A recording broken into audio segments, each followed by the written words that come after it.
Hello? Hello? Hello? Vijana we!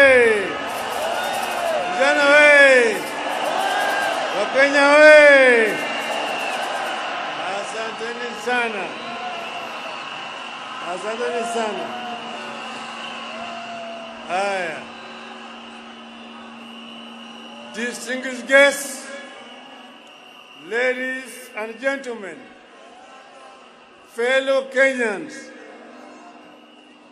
I am very delighted and I stand before you here today, a proud son of Kenya, a liberation fighter and a servant of the people for the last 50 years. Today, I boldly declare that I am neither repentant nor regretful of my own experience in the fight for a liberated Kenya.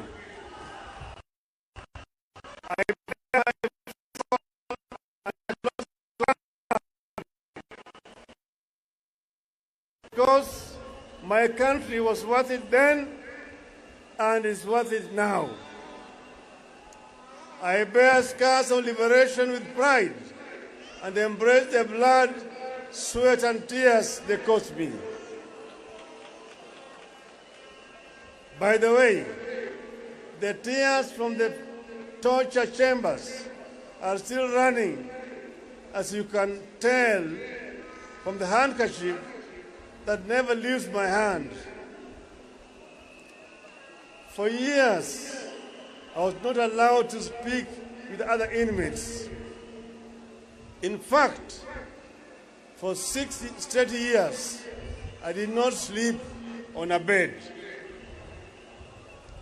For months on end, I was either held incommunicado, in solitary confinement, or handcuffed and in transit to the next prison or detention camp.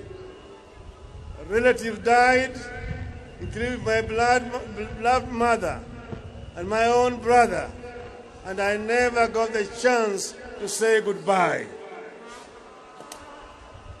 I would not wish this to torment upon anyone, not even my worst enemy.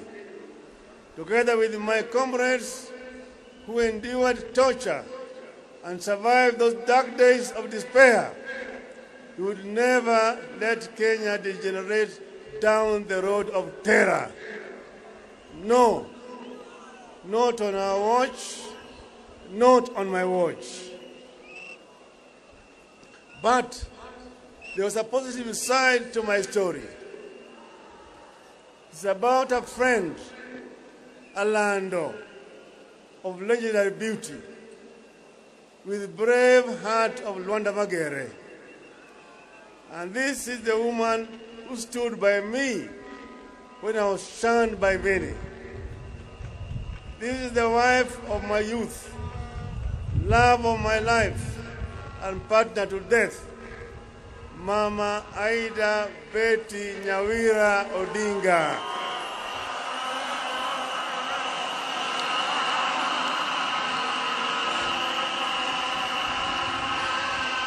In those hard times of long and uncertain incarceration, if I was not reading the Holy Bible, I found deep solace in Mama Aida's love and support.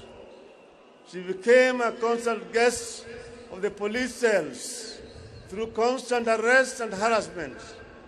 I can't thank her enough. Thank you, darling.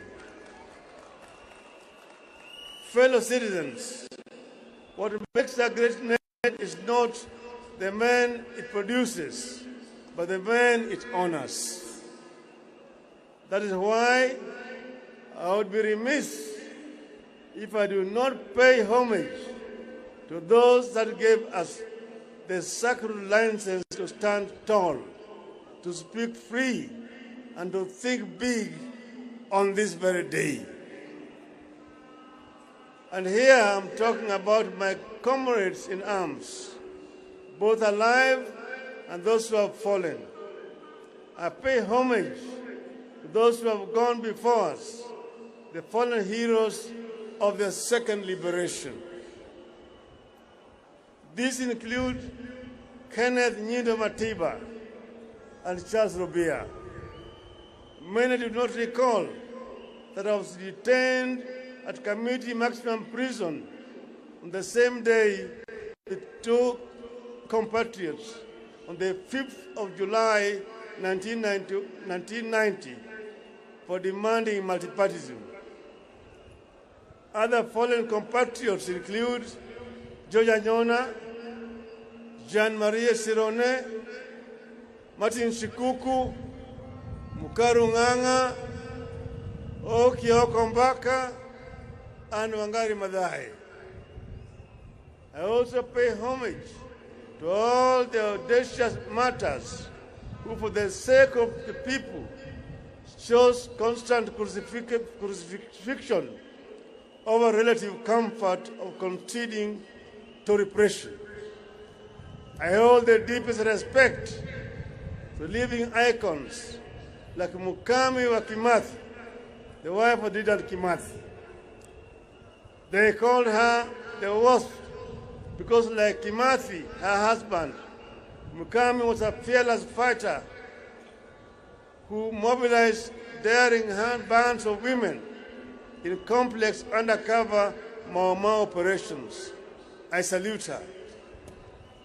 Other liberators include Ngugi wa Thiong'o, whose powerful written words enriched the ideologies of the struggle against the one-party regime.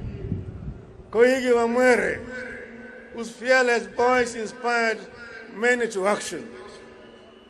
I remember Dr. Odhiambo Mbai, the fearless chair of the Devolution Committee at the Bomas Conference, who was brutally assassinated, and Dr. William Mutunga, who distinguished himself as a selfless champion of social justice and comrades in the detention chambers. We also had Katama Mukangi, Kaimoji Wachira, Alamin Mazrui, all those colleagues who were with us at that time. In the course of this struggle, there have been ups and downs, advances and retreats, but we have never lost our direction. At this point, I must pay homage to my brother, His Excellency, President Uhuru Muigai Kenyatta, for the foresight and sense of patriotism in initiating the dialogue that led to the handshake. It takes a seasoned statesman to shake the hand of his rival. I thank him. In the course of our discussions, we agreed that Kenya is greater than the two of us. We agreed that despite years of effort, Project Kenya has not quite taken the way of how our fathers envisaged. Where our founders envisaged unity, we have been held back by divisions, tribe against tribe, region against region, men against women, leader against leader. As if these divisions have not been costly enough, there are still massive efforts by other people to divide us further, as rich and poor, young and old. We agreed that where our fathers dreamt of plenty within our borders, poverty has taken deep roots in our land. We agreed that we must deal a deadly blow to corruption before it brings down our country. We resolved to work together to unite our people in order to realize the Kenyan dream as coined by our founding fathers. Justice is our shield and defender. May we dwell in unity, peace and liberty. Plenty be found within our borders. That is the foundation of the Azimio La Umoja. I must add here that with this reconciliation, I ask for nothing, and I will never ask for anything except the opportunity to serve.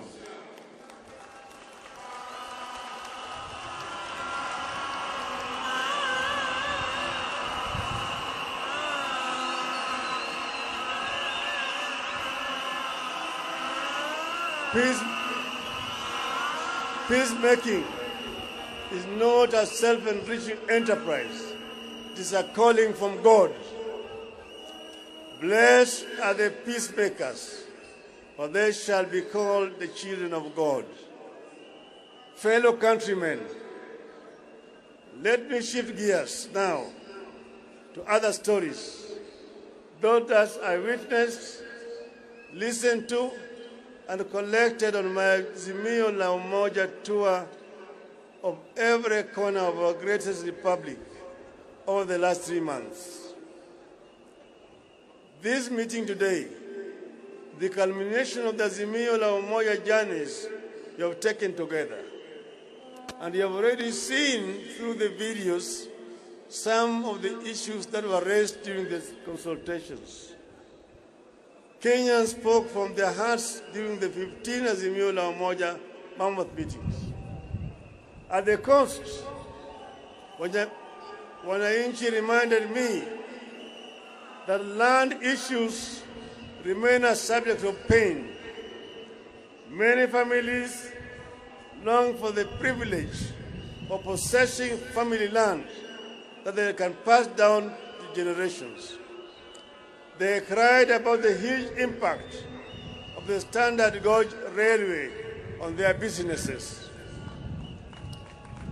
We traveled into the river North Rift, and there I listened to concerns of residents whose livelihoods are being destroyed by cartels in agriculture, people who import maize while farmers are stuck with their maize. They lamented the collapse of the dairy and tea sectors and the high cost of farm inputs.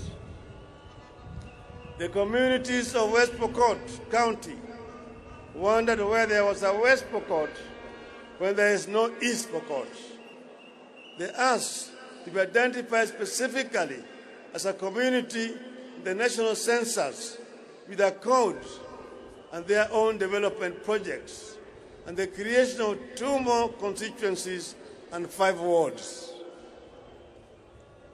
I also spent time in the Mount Kenya, both west and east, and I can confirm to this congregation that if the mountain was smooth, it would be impossible to climb it.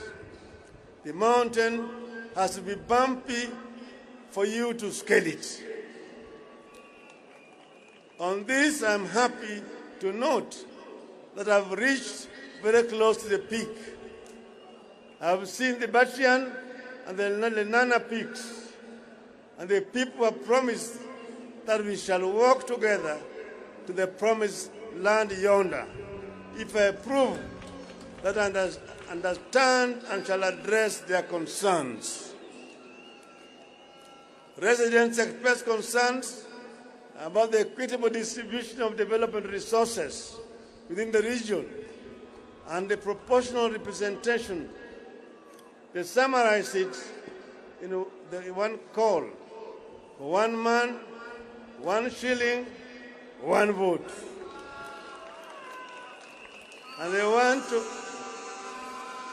they want to earn more from their tea, coffee, pyrethrum, vegetables, potatoes, rice, and dairy.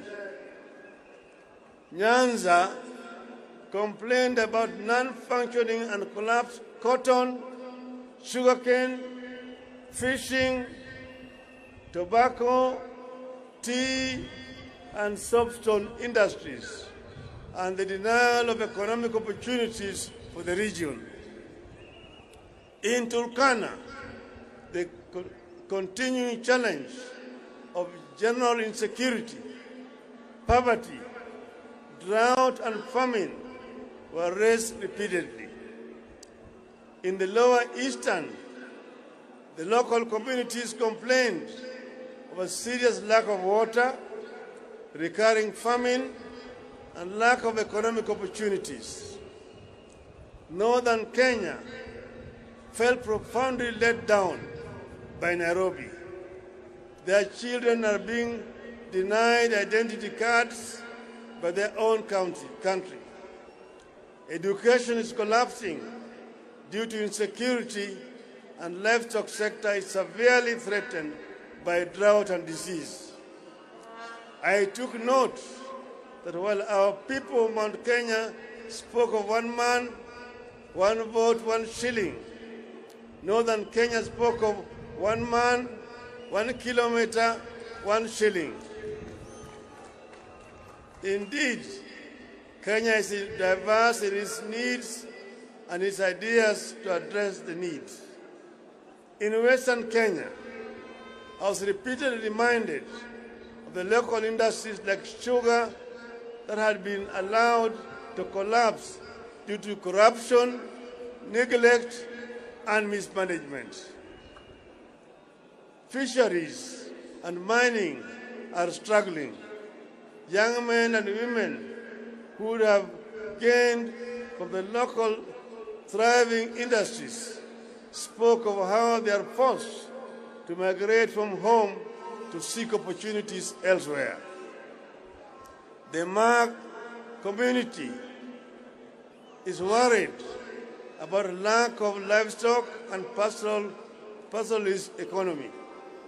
They worry about the environmental degradation upstream, which impacts them directly.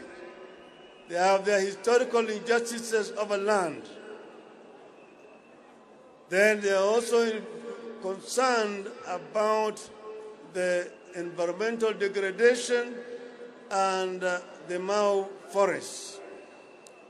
These are just some of the concerns that I noted, internalized, and I took them on as a personal mission. Listening to our people made me look back over the last 5 decades. It became crystal clear that while much has been achieved, much remains to be done. I stand here deeply concerned, indeed horrified, at how our peers at independence left us far behind.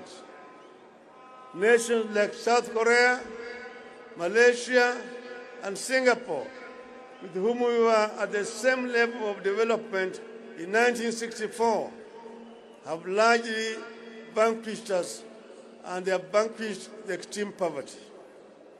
Today, they manage the diseases like COVID as effectively as all other functioning countries. Their education systems have dealt a deadly blow to the ignorance and put them in the Premier League of the 4th Industrial Revolution. You have to change tact. You have to catch up. Fellow Kenyans, following the listening hours and to address the concerns that have emerged, we came up with a 10-point people's program as follows. Point number 1, inua jamii, pesa mfukoni. A nation's greatness is judged by how it treats its poor and vulnerable. Pesa mfukoni is a social protection program that will deliver 6,000 shillings per month to the 2 million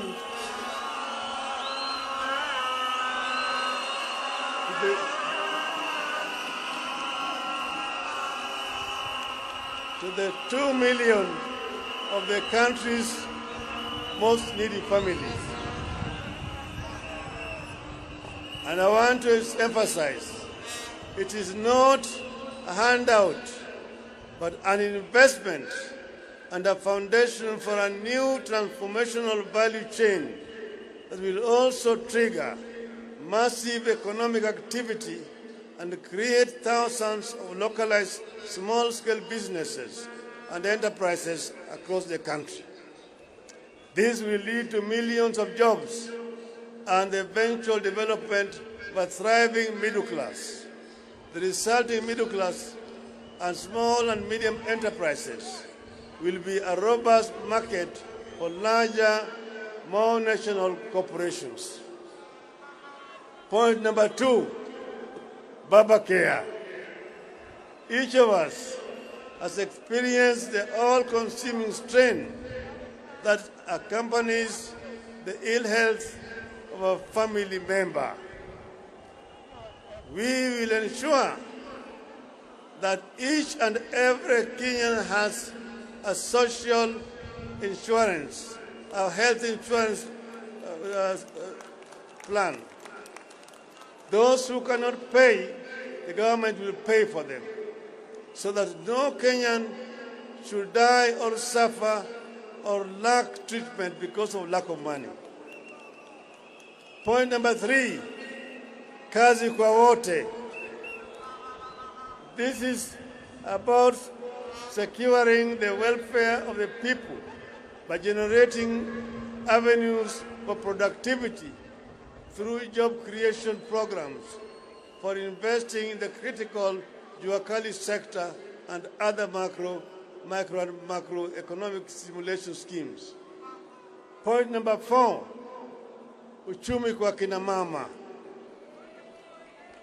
This will focus on the true multipliers of the wealth in our community, our women.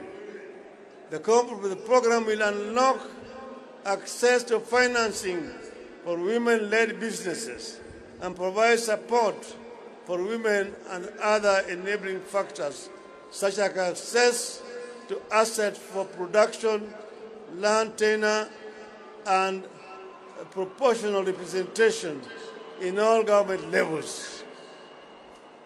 Point number 5, hashtag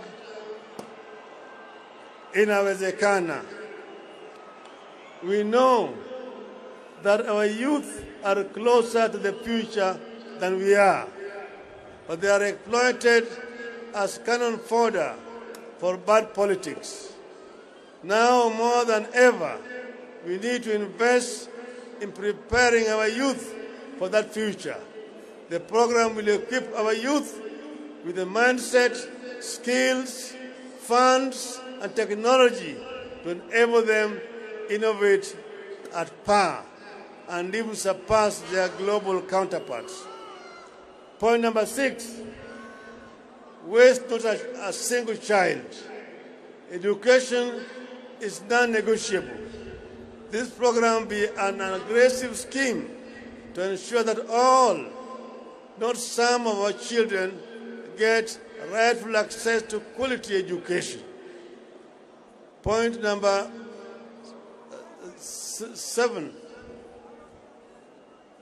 for Northern Kenya. Sorry. Point number 7, fukuza njaa. The aim here is not to merely feed, but to generate agricultural bounty that Kenya has the potential to produce. We will factor in climate change, adaptation, and mitigation to support and help realize high agricultural productivity across the nation. Point number 6 is about Northern Kenya, where children have dropped out of school because of lack of teachers. We will have affirmative action program to ensure that teachers are admitted at a lower rates so that we can have sufficient teachers to teach in schools in northern Kenya.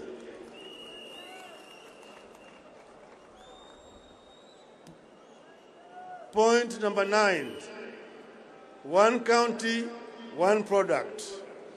I firmly believe that the idea of devolution in Kenya has the transformative potential of rich mineral mines, abundant oil fields, and other traditional markets of our nation's affluence. One county, one product program is designed to be a launch pad to a Kenya which consumes its products, exports excess, and registers surpluses, not deficits. The national government will support materially and technically towards an ultimate vision where the 47 counties will begin industrializing at unstoppable rates. The 10th pillar of my vision has to do with the principles of administrative continuity. By continuity, I mean building and improving on the gains that have been made by the administrations that came before.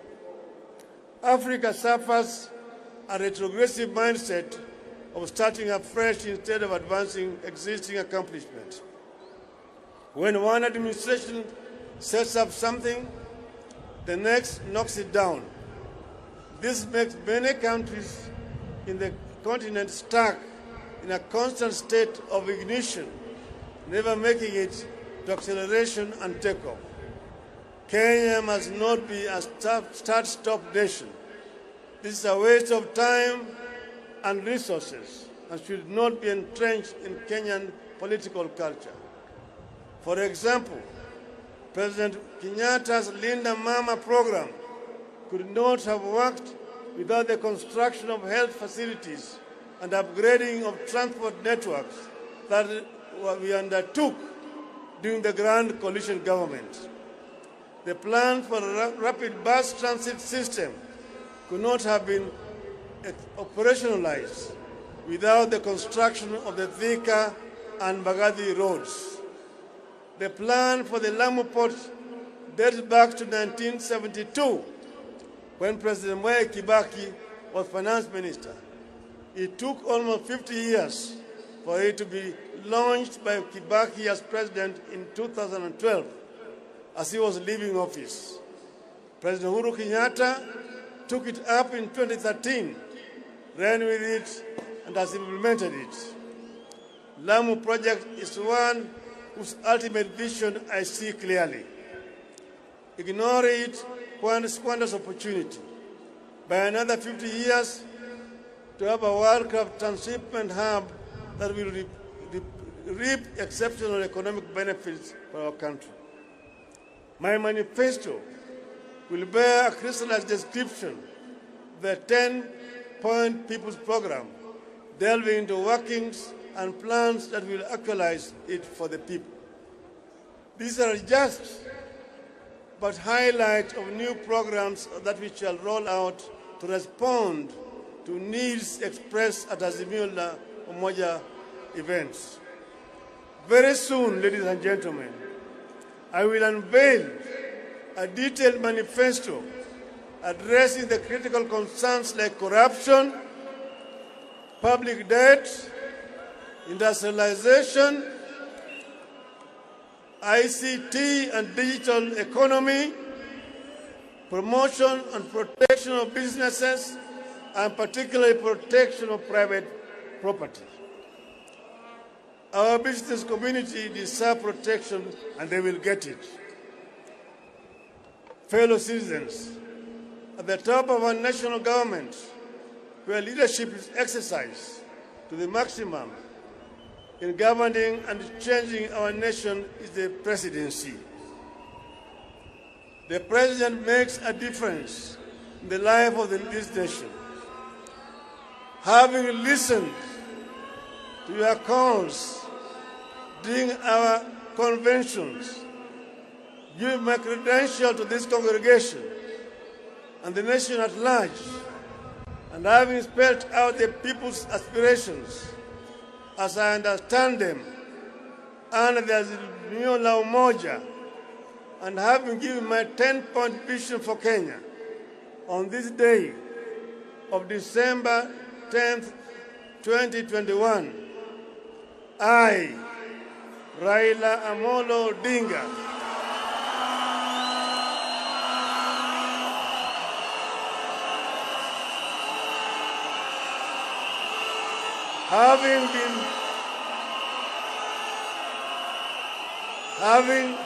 having been faithful and committed to building a national, democratic and progressive Kenya in our lifetime, having worked for many patriotic Kenyans to achieve this goal, I do hereby accept to present myself as a presidential candidate at the presidential elections on the 9th of August 2022, following the request and unanimous decision by Azimio La Umoja.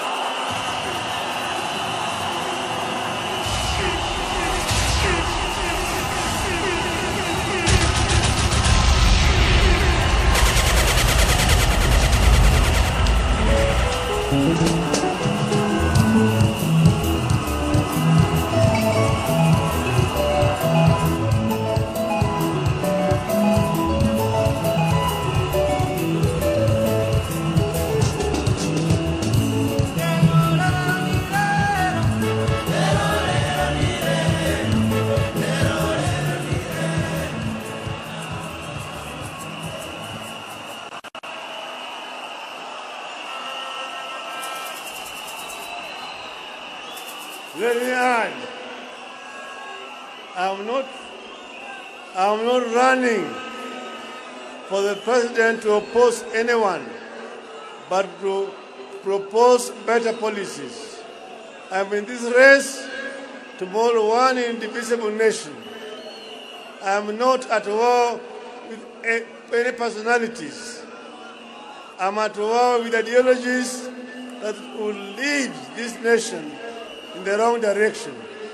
Ideologies that divide us instead of uniting us. Ideologies that put the personal above the national good. Now I want you to listen to me. Vijana mpo? Vijana hoi? Wacha nimalize kwa Kiswahili. Mimi natoa shukrani kwenu nyote kwa kufika siku ya leo kwa wingi kwa hii sherehe yetu ya leo. Na sasa mimi nataka kutangaza, baada ya sisi kuzuru Kenya mzima na kuongea na Wakenya, nilikuwa nimewauliza, baba endelea siendelee? Aendelee siendelee? Sababu leo nimejibu ati baba ataendelea, na tarehe 9 mwezi ujao, mwezi wa 9, baba atakuwa kwa kinyang'anyiro ya kugombea kiti cha urais wa Jamhuri ya Kenya.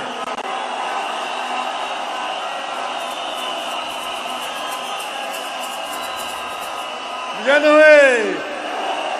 Wewe! Lakini vile mimi nasema, baada ya kuzunguka kila mahali, tulikubaliana na ndugu yangu Uhuru Kenyatta tutaleta Wakenya pamoja, na kuna vitu vitano. Moja naitwa utu, pili ni undugu, tatu ni umoja, nne ni usawa, tano uzalishaji. Haya yote tukiunganisha pamoja na kinaitwa Azimio la Umoja. Kwa hivyo nataka lend me my ears. Ngojeni kidogo vijana. Ngojeni kidogo vijana. Vijana we! Vijana we! Vijana we! Natangaza kuanzia leo Azimio la Umoja itakuwa Azimio la Umoja Movement, na itakuwa ni mseto. It will be a coalition. Azimio la Umoja Movement. Na nikisema azimio mnasema inawezekana. Azimio la Umoja. Azimio. Azimio. Azimio.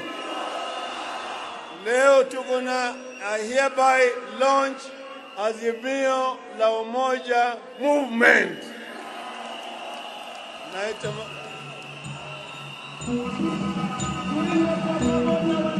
Tuimbe kwa pamoja.